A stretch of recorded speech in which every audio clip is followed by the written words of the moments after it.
اب گھر میں بے برکتی، نحوست، لڑائی، تشدد، افتراق، الجھنیں. ہم نے کیا سمجھا؟ کسی نے تعویذ ڈال دی، ہم نے کہا کسی نے کالا جادو کر دیا، کسی نے بندش کر دی. اب بھاگے ہم بابوں کے پاس کہ جناب تو وہ تو بیٹھا اسی لیے ہے، عامل تو بیٹھا اسی لیے ہے، اور اگر اس نے تمہیں طریقے سے سمجھایا کہ میاں اپنے معاملے سیدھے کرو تو پھر اس کا کام تو ختم.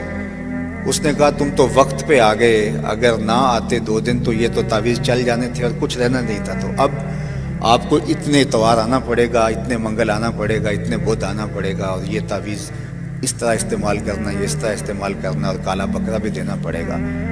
اب ہم چل پڑے ایک دوسری سمت، اور ہم نے یہ نہ سوچا کہ بدکاری کا تعویذ، جھوٹ کا تعویذ، جھوٹ کا کالا جادو چلا ہے ہمارے گھر کے اندر، اور اس کو ہم چھوڑنے کے لیے تیار نہیں ہیں.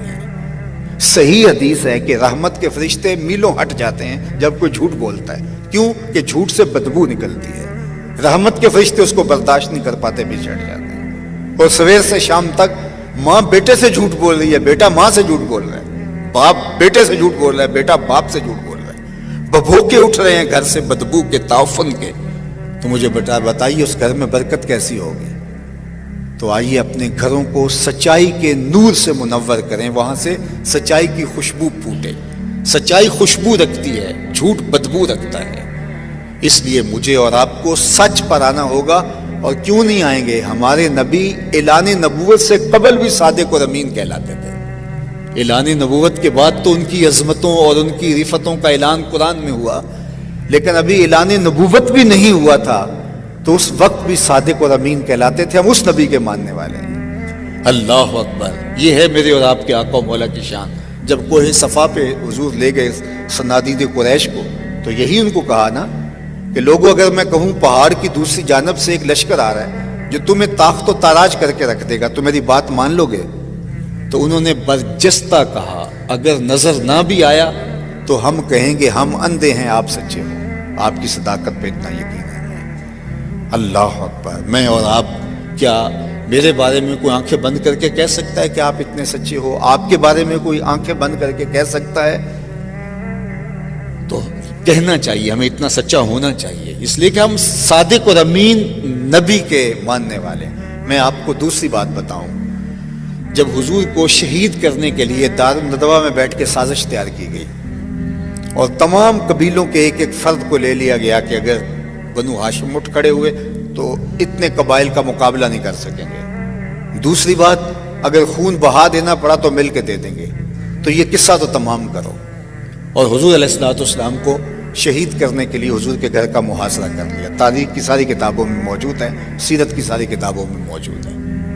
لیکن وہی موجود ہے جہاں یہ لکھا ہے، وہاں یہ بھی لکھا ہے کہ حضور حضرت علی المرتضیٰ رضی اللہ تعالیٰ عنہ کو اپنے بستر پہ لٹاتے ہیں اور وصیت کرتے ہیں کہ علی تم صبح اٹھنا، لوگوں کی امانتیں واپس کر کے تم بھی مدینے چلے آنا.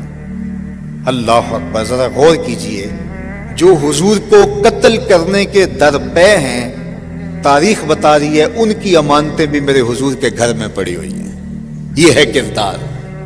ورنہ حضور کو شہید کرنے جا رہے تھے، پہلی فرصت کے اندر اپنی امانتیں تو نکلواتے، لیکن انہیں یقین تھا کہ کچھ بھی ہو ہماری امانتیں. اللہ اکبر! اپنے لیے تو سارے جیتے ہیں، لیکن یہ حضور کا ایسا نمایاں وصف ہے جو برجستہ زبان پہ آیا. اور وہ کیا؟ وَتَحْمِلُ الْكَلَّ، جس کا کوئی بوجھ نہیں اٹھاتا اس کا بوجھ آپ اٹھاتے ہیں. غربا، یتاما، اراملہ، مساکین، بے وقاں، جن کا کوئی بوجھ اٹھانے والے اس کا بوجھ آپ اٹھاتے ہیں. اللہ اکبر! یہ حضور کا وہ وصف ہے. بلکہ مدینہ المنورہ میں ایک خاتون تھی جس کا توازن عقلی کچھ ٹھیک نہیں تھا، اور لوگ اس کے پاس کھڑے نہیں ہوتے تھے، چونکہ جب وہ بات چھیڑتی تھی تو اس کی بات اتنی طویل ہو جاتی کہ لوگوں کے اندر ہمت نہیں ہوتی تھی کہ اتنی دیر اس کے پاس کھڑے ہو کے اس کی باتیں سنیں، اور اس کی باتیں بھی الجھی باتیں ہوتی تھیں. ایک دن حضور مسجد نبوی میں تشریف فرما تھے تو اس نے اشارے سے حضور کو بلایا. اس کی بات سننے کے لیے حضور دروازے پہ آ گئے. تو اس نے کہا میں نے آپ سے کوئی باتیں کرنی ہیں. تو آقا کریم نے فرمایا کیجیے. اس نے کہا یہاں نہیں کرنی. کہاں کرنی ہے؟ کہا باہر آئیے، میں وہاں آپ سے کوئی بات کرنی. کڑکتی دھوپ، چلاتا ہوا عرب کا موسم، اور اس نے آقا کریم کو دھوپ میں کھڑا کر لیا اور اپنی گفتگو جس طرح کی بھی اس کی تھی سنانے لگی، اور حضور پوری توجہ سے انہماک سے اس کی گفتگو سن رہے ہیں، اور وہ ہے کہ اس کی گفتگو ختم ہی نہیں ہو رہی۔ اللہ اکبر! ویسے تو سننے کے لیے حضور مل جائیں تو پھر کون گفتگو مختصر کرے گا؟ وہ کیا کسی نے کہا تھا نا، اسی شوق میں کی ہیں تجھ سے ہزار باتیں، تیرا حسن تیرے حسن بیاں تک دیکھو۔ اللہ اکبر! تو وہ حضور سے باتیں کیے جا رہی اور حضور اس کی باتیں کان لگا کے سن رہے ہیں۔ صحابہ کو غصہ بڑا آ رہا ہے اس عورت پہ، لیکن کہہ کچھ نہیں سکتے کہ حضور خود انہماک سے سن رہے ہیں۔ کافی دیر جب اپنی ساری باتیں جو اس کے دل میں تھی سنا کر کے واپس جانے لگی تو غالباً حضرت عمر نے کہا کہ حضور اس کا توازن عقلی ٹھیک نہیں، پورا مدینہ جانتا ہے، لوگ اس کو دیکھ کے راستہ بدل لیتے ہیں، آپ کا قیمتی وقت اور نازک بدن اور یہ چلاتی ہوئی دھوپ اور کار نبوت کی اہم ذمہ داریاں، اور آپ ایسی ویسی عورتوں کی باتیں کیوں سنتے ہیں؟ اس کی تو کوئی بات سننے کے لیے تیار نہیں۔ تو آقا کریم نے فرمایا عمر، پورے مدینے میں اس کی کوئی نہیں سنتا، میں بھی نہ سنوں۔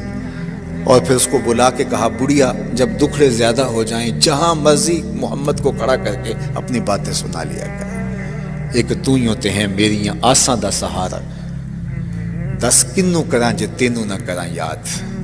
اللہ اکبر! وَتَحْمِلُ الْكَلَّ، ہر طرح کا بوجھ، اس کی باتوں کا بوجھ بھی اٹھا رہے ہیں۔ یہ ہے میرے حضور علیہ السلام کی سیرت۔ بعض اوقات ہماری مطابقت میں کوئی چیز نہ ہو تو ہم بعض اوقات ایک دم جھٹک کے چلے جاتے ہیں اور یہ نہیں سوچتے کہ اس کا دل دکھے گا۔ دو لمحے اگر اس کی بات سن لیں، آپ سمجھ بھی گئے ہیں پھر بھی سن لیں، اس کا دل ہلکا ہو جائے گا۔ ایک بزرگ تھے، تو ایک دفعہ میں کسی پرانی جگہ پہ گیا تو وہاں کتبے لگے ہوئے تھے، تو وہاں ابو الخیر علیہ رحمہ کا ایک ربائی لکھی تھی، خداوندہ چنا کن کہ پریشان نہ شوم، یہ ربائی لکھی تھی۔ تو میں نے وہ لکھ لی، نوٹ کر لی۔ تو جب ان بزرگوں کے پاس میں گیا تو وہ فارسی کا بڑا مذاق اچھا رکھتے تھے، تو میں نے سوچا کہ ان کو سناؤں گا، خوش ہوں گے۔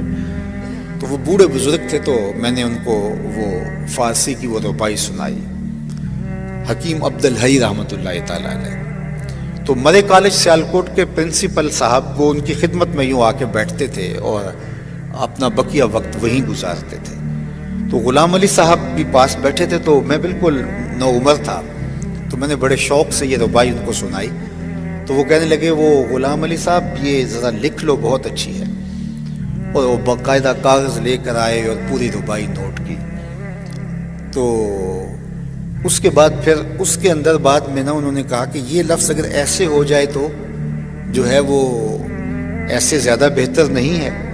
تو میں سمجھ گیا کہ یہ حضرت کو تو ربائی جو ہے وہ پہلے ہی آتی تھی۔ تو ایک دن دوبارہ ملاقات ہوئی تو ویسے ہی باتیں ہو رہی تھی کسی موضوع پہ، تو وہ اپنے بزرگوں کی بات سنانے لگے۔ کہتے کہ ہمارے جو والد صاحب تھے، ان کے پاس جب کوئی شخص آتا اور کوئی اچھا شعر سناتا تو وہ مجھے کہتے لکھ لو، تو میں لکھ لیتا۔ تو بعد میں وہ بندہ چلا جاتا تو میں کہتا میاں جی یہ شعر تو آپ نے کئی دفعہ ہمیں سنایا ہے، تو آپ نے کیوں لکھوایا ہے؟ تو کہتے کسے دی دل جوئی ہو جائے تو ہمارا کیا بگڑتا ہے؟ تو ہم تو کیا کرتے ہیں کہ کوئی اگر اچھا شعر کوئی سنانے لگے اور ہمیں آتا ہو تو ہم پہلے پڑھ کے بتا دیتے ہیں کہ تم تکلف نہ کرو، یہ مجھے آتا ہے۔ تو چھوٹی چھوٹی چیزوں سے کسی کی دل جوئی ہوتی ہے۔ اب اس عورت کی ساری باتیں حضور سن رہے ہیں اور اس کی باتیں الجھی ہیں۔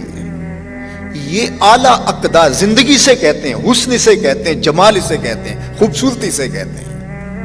آپ اور میں کس کو خوبصورتی کہتے ہیں؟ ان چیزوں کا نام سیرت ہے، ان چیزوں کا نام کردار ہے۔ لوگوں کی دل جوئی کرنا، شکستہ دلوں کو جوڑنا، لوگوں کی ضروریات کا خیال رکھنا، کسی کا دکھڑا سن لینا۔ تمہارا کندھا اگر کسی کو رونے کے لیے دستیاب ہو جائے، کوئی تمہارے کندھے پہ سر رکھ کے رو کے اپنی بڑھاس نکال لے، تو اس سے اور کیا بہتر مصرف اس کندھے کا ہو سکتا ہے؟ لیکن تم نہ کسی کا درد سن سکو، نہ کسی کے پاس بیٹھ سکو، ہر وقت نشے کے اندر گھومتے رہو، یہ زندگی نہیں ہے۔ زندگی خود غرضی کا نام نہیں ہے، زندگی اوروں کے لیے جینے کا نام ہے۔ وَتَحْمِلُ الْكَلَّ، جس کا کوئی بوجھ اٹھانے والا نہیں، اس کا بوجھ آپ اٹھاتے ہیں۔ اور پھر چوتھا وصف حضور کا بیان کیا، وَتَقْسِبُ الْمَعْدُومِ، جس کا کوئی کمانے والا نہیں، اس کے لیے آپ کمائی کرتے ہیں، اس کی ضرورت آپ پوری کرتے ہیں۔ یہ زندگی کی خوبصورت تعبیر ہے. زندگی کہتے اسے اوروں کے لیے جینا، اوروں کے لیے کمانا، اپنے لیے تو سارے لوگ جیتے ہیں. یہ انسان ہی ہے جو صرف اپنے لیے خود غرضی کی زندگی گزارتا ہے، ورنہ پوری کائنات میں نظر دوڑا کر کے دیکھ لو، یہ درخت خود دھوپ میں جلتے ہیں اور اپنے چھاؤں میں اپنی سائے میں بیٹھنے والوں کو آسودگی فراہم کرتے ہیں. درختوں نے اپنا پھل آج تک کبھی خود نہیں کھایا، اوروں کو دان کرتے ہیں. جانور دودھ دیتے ہیں، خود نہیں پیتے، اوروں کو دان کرتے ہیں. یہ پوری کائنات کا نظم اس طرح چل رہا ہے. یہ انسان ہی خود غرض ہے.